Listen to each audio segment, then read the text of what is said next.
तो देखते हैं, चैप्टर का नाम था human I and colourful world. इसमें हमने क्या देखा है? इसमें हमने देखा कि हमारी आंखों में लेंस होता है। लेंस कौन सा होता है? लेंस का नाम होता है कॉन्वेक्स। उसके हमने फंक्शन देखे थे, जिसमें हमने देखा था कि भाई हम जो भी चीज देखते हैं वो किसकी हेल्प से देखते हैं? आई की हेल्प से देखते हैं। तो वो कह रहा था जो ह्यूमन आई है वो एक कैमरे की तरह है।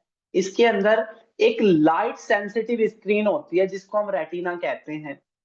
हमारे आंखों में जो लाइट एंटर करती है, ये कल एक बच्चे का डाउट भी था। तो हमारी आंखों में जो लाइट एंटर करेगी वो कॉर्निया के थ्रू करेगी। ये कॉर्निया है और इसके थ्रू हमारी आंखों में क्या करेगी? लाइट एंटर करेगी। इसके बाद हमने देखा था कि हमारी जो आई बॉल है, ठीक है, ये जो आई बॉल है इसका डायमीटर लगभग कितना होता है? तो इसका डायमीटर होता है 2.3 सेंटीमीटर का। ठीक है। इसके अलावा बात करें, we find a structure called iris behind the cornea. Iris क्या करता है? हमारे प्यूपिल के साइज को कंट्रोल करता है। ठीक है। हमारी आंखों की जो ये है, ठीक है, ये जो प्यूपिल है इसके साइज को कंट्रोल करता है आपका, ठीक है, आइरिस। ठीक है, ये जो आइरिस है, ये आइरिस, ये इस प्यूपिल के साइज को क्या करता है? कंट्रोल करता है, बढ़ा देता है, घटा देता है। ऐसा क्यों होता है? ऐसा होता है फोकल लेंथ की वजह से। ठीक है। हमारी आंखों में कितनी लाइट जाएगी ये कंट्रोल करता है प्यूपिल। ठीक है। प्यूपिल का साइज कितना होगा ये आइरिस डिटरमाइन करता है, और लाइट कितनी जाएगी ये डिटरमाइन करता है आपका प्यूपिल। इस इमेज कहाँ बनती है? इमेज बनती है रेटिना पर। कहाँ? रेटिना पर। ठीक है। कौन बनाता है? वो कैसी इमेज बनती है? Inverted real. इन्वर्टेड यानी कि उल्टी, और रियल यानी कि ऐसी ऐसी इमेज जो स्क्रीन पर बन सके। ठीक है। ये सिग्नल कहाँ जाते हैं? तो ऑप्टिक नर्व्स के द्वारा ये सिग्नल हमारे ब्रेन तक चले जाते हैं। बात करें पावर ऑफ एकोमोडेशन की, तो पावर ऑफ एकोमोडेशन क्या होता है? हमारी आंख, एक आंख जो है वो 25 सेंटीमीटर से लेकर 25 सेंटीमीटर से लेकर इन्फिनिटी तक देख सकती है। हमारी जो आंख है वो 25 सेंटीमीटर से लेकर इन्फिनिटी तक देख सकती है। इसी को क्या कहते हैं? पावर ऑफ एकोमोडेशन कहते हैं। ये किसकी वजह से होता है? ये होता है एडजस्टमेंट ऑफ फोकल लेंथ। और ये जो फोकल लेंथ है इसको हम क्या कर लेते हैं? एडजस्ट कर लेते हैं, कभी बढ़ा लेते हैं, कभी घटा लेते हैं। ऐसा कैसे होता है? जो सिलेरी मसल है, जो सिलेरी मसल है वो क्या करती है? एक सब्सटेंस रिलीज करती है। ठीक है। सिलेरी मसल क्या करती है? एक सब्सटेंस रिलीज करती है, जिसकी वजह से फोकल लेंथ बढ़ भी सकती है और घट भी सकती है।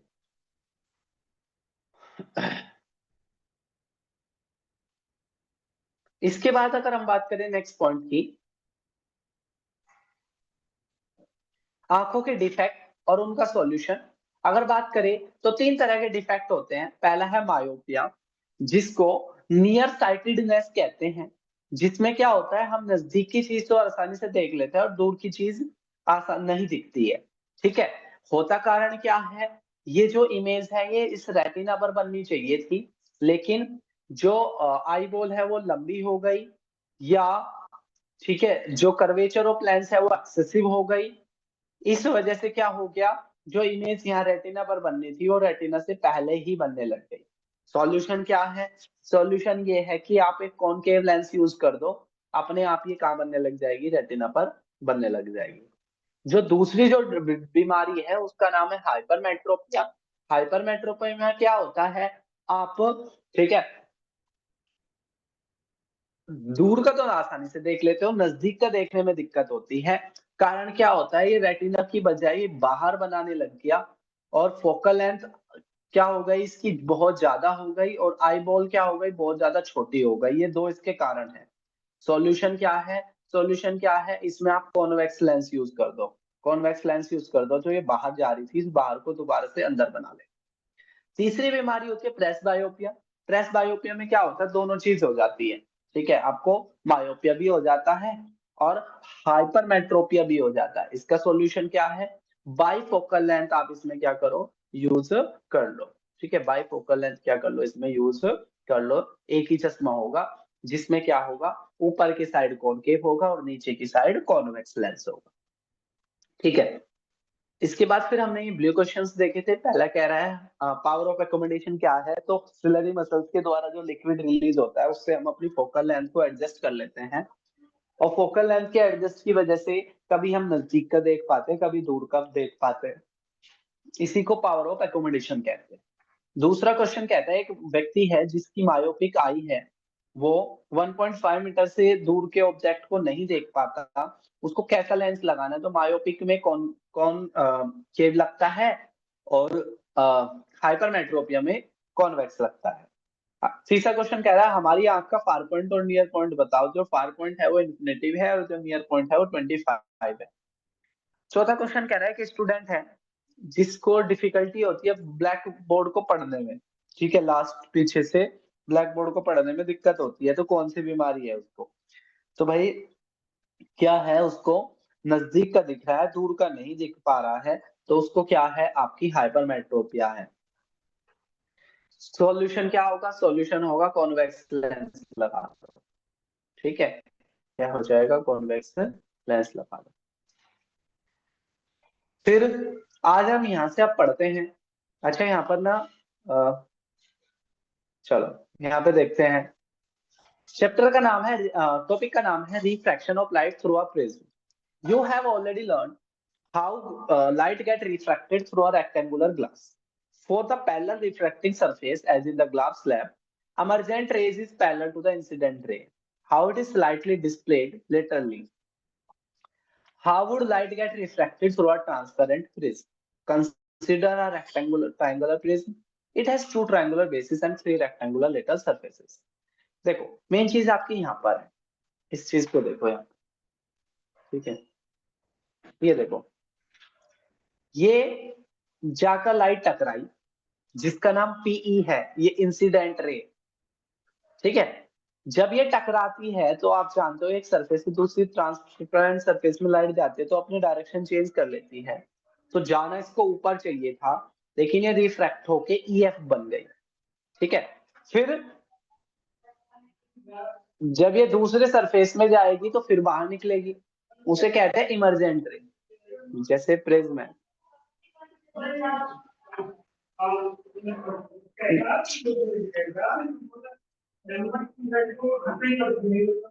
Incident ray,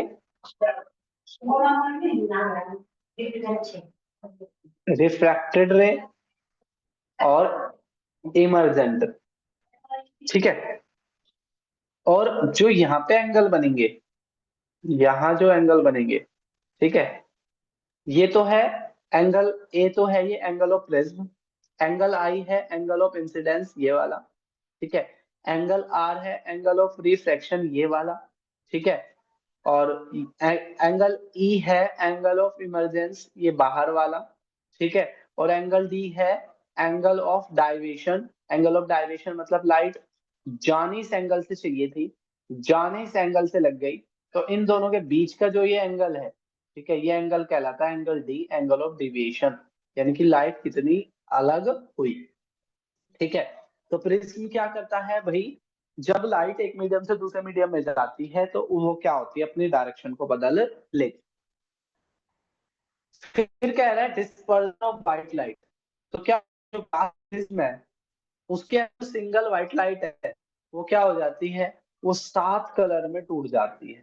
single white light 7 colour में टूट जाती है, और इसी को हम क्या कहते हैं, स्पेक्ट्रम कहते हैं। और ये टूटती किस सीक्वेंस से है, ठीक है, जैसे देखो प्रिज्म में ये लाइट आई, ये लाइट आई, ये 7 कलर में टूट गई। कलर कौन कौन से हैं?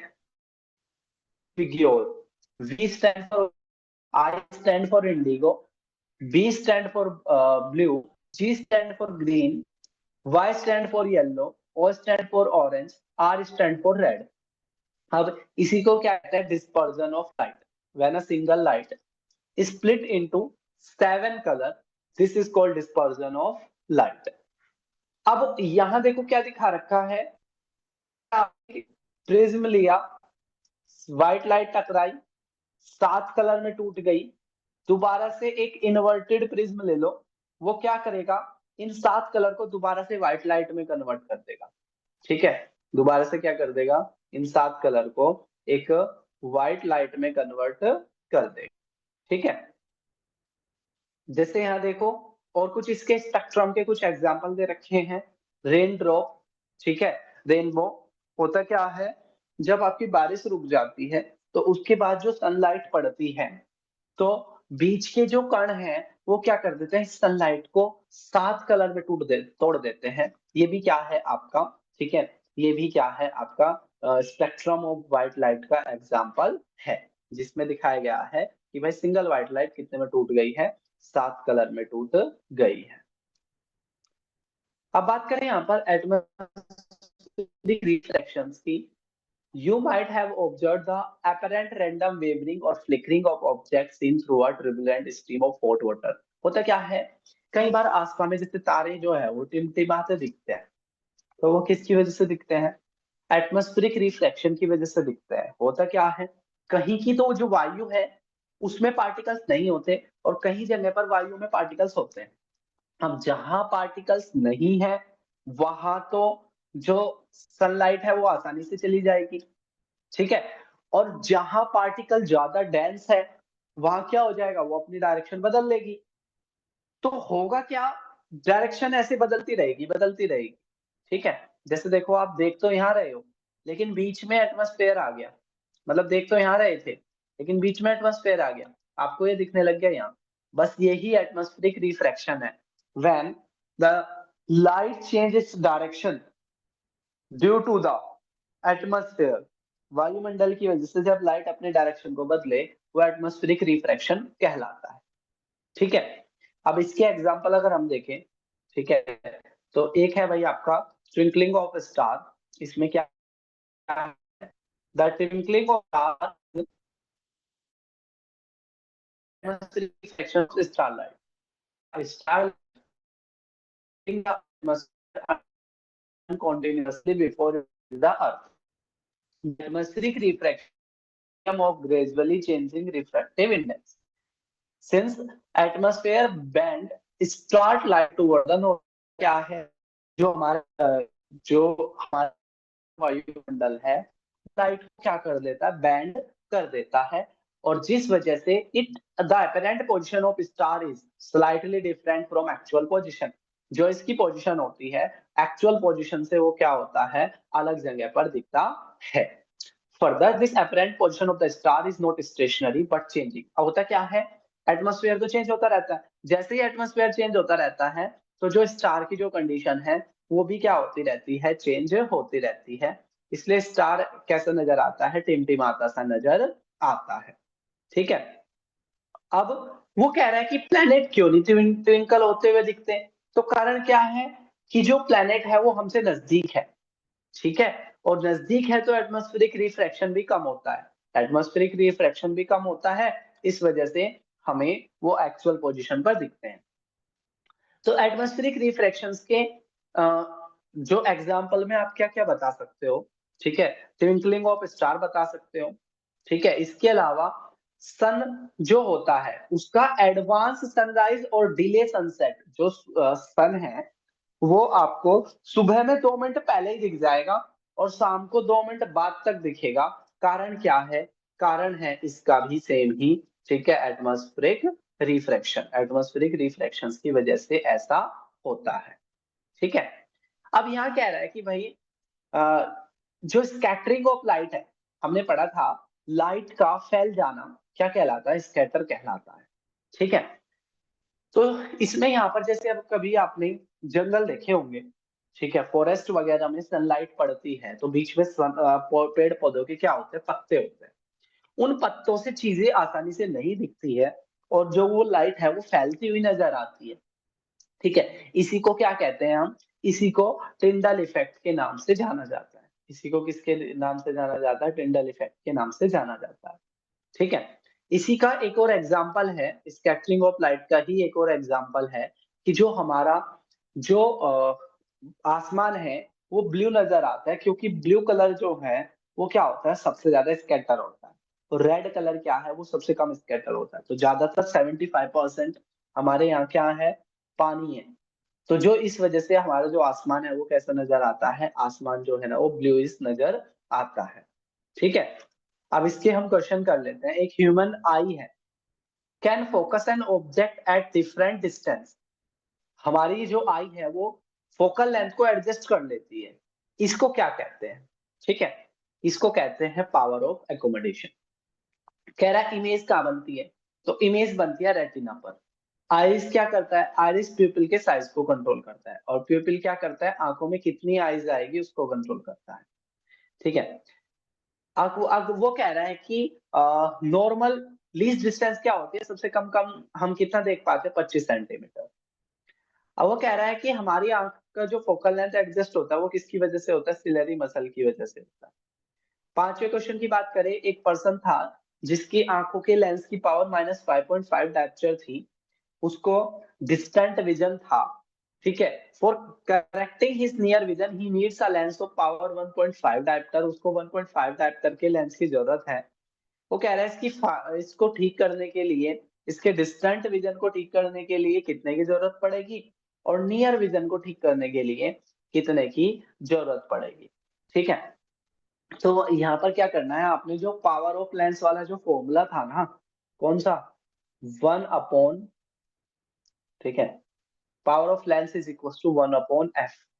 ठीक है, तो यहाँ पर आपने क्या करना है? ठीक है, आप यहाँ पर इस फॉर्मूले को लगाकर, ये पावर है तो एक बार पावर की जगह पर -5.5 रख देना। ठीक है, यहाँ से फोकल लेंथ आ जाएगी। एक बार पावर की जगह पर 1.5 रख देना, यहाँ से फोकल लेंथ आ जाएगी। तो दोनों के आंसर आ जाएंगे आपके, ए का भी बी का भी। ठीक है, बात करें अगर हम क्वेश्चन नंबर 6 की, एक far point of a myopic person is 80। Far point 80 metre तक वो देख पाता है, मायोपिक आई है उसकी।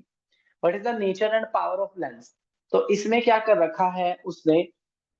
फार पॉइंट बता रखा है, यानी कि आपको क्या दे दी है उसने? फोकल लेंथ दे दी है। तो फोकल लेंथ की जगह 1/80 रखे, पावर ऑफ लेंस निकाल लेंगे। ठीक है, वो कह रहा है हाइपरमेट्रोपिया है तो क्या करे? तो कॉन्वेक्स लेंस यूज कर दो, और यहाँ पर पावर ऑफ लेंस वाला फॉर्मूला लगा के इस क्वेश्चन को सोल्व कर देंगे। ठीक है, Why is the normal eye cannot see able to clearly the object place? वो कह रहा है कि हमारी आंख 25 सेंटीमीटर से नजदीक का क्यों नहीं देख पाती? तो होता क्या है, देखो भाई, किसी भी लेंस की अगर फोकल लेंस से भी आगे ऑब्जेक्ट चला जाता है, ठीक है, अगर किसी भी लेंस का फोकल लेंस से भी आगे ऑब्जेक्ट चला जाता है, तो उस कंडीशन में कॉन्वेक्स लेंस एक कॉनकेव लेंस की तरह काम करने लग जाता है, और वो रियल की बजाय वर्चुअल इमेज बनाने लग जाता है। ठीक है, रियल की बजाय वर्चुअल इमेज बनाने लग जाता है, और जो इमेज है वो स्क्रीन पर बनेगी नहीं, और स्क्रीन पर बनेगी नहीं तो हम क्या नहीं कर पाएंगे? देख नहीं पाएंगे। So the reason is that there is a limitation of the adjustment of the focal length when the object is near the 25 centimeter. So axillary muscles cannot create the focal length to the this cannot adjust focal length to the this point, and it is in this case our convex lens of our eyes work as a concave lens, and concave lens always form a virtual image that does not obtain on the screen. That is the reason of this question. Next कह रहा है what happens to the image distance in the eye when we increase the distance of an object from the eye? वो कह रहा है कि अगर हम दूरी बढ़ा देंगे तो क्या होगा? तो जितनी जितनी आप दूरी बढ़ाओगे इमेज उतनी छोटी होती चली जाएगी। Why do stars twinkle? Stars twinkle due to the atmospheric refractions, because there is atmosphere, and this atmosphere, in the different atmosphere there is a different speed of the light. So that's why the star twinkles. Planet does not twinkle because there is a minimum distance or the least distance between us and planets, and atmospheric refraction does not take place. Why does the sky appear dark instead of blue to the astronaut? Because वो कह रहा है कि अगर astronaut जो होते हैं ऊपर जो चले जाते हैं अंतरिक्ष में, तो उनको काला नजर क्यों आता है आसमान, जबकि हमें नीला नजर आता है? तो कारण ये है कि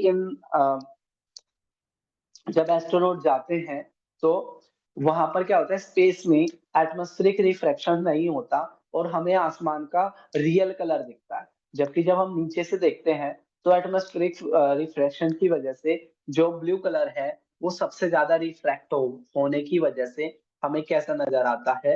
ब्लू नजर आता है। तो मेन जो रीजन है वो ये है कि स्पेस में एटमॉस्फेरिक रिफ्रैक्शन नहीं होता, हमारे यहाँ एटमॉस्फेरिक रिफ्रैक्शन हो जाता है। तो ये इस तरीके से हमारा चैप्टर अपना कंप्लीट हो गया, आई वाला। अब हम क्या करेंगे, नेक्स्ट क्लास में नेक्स्ट चैप्टर स्टार्ट करेंगे।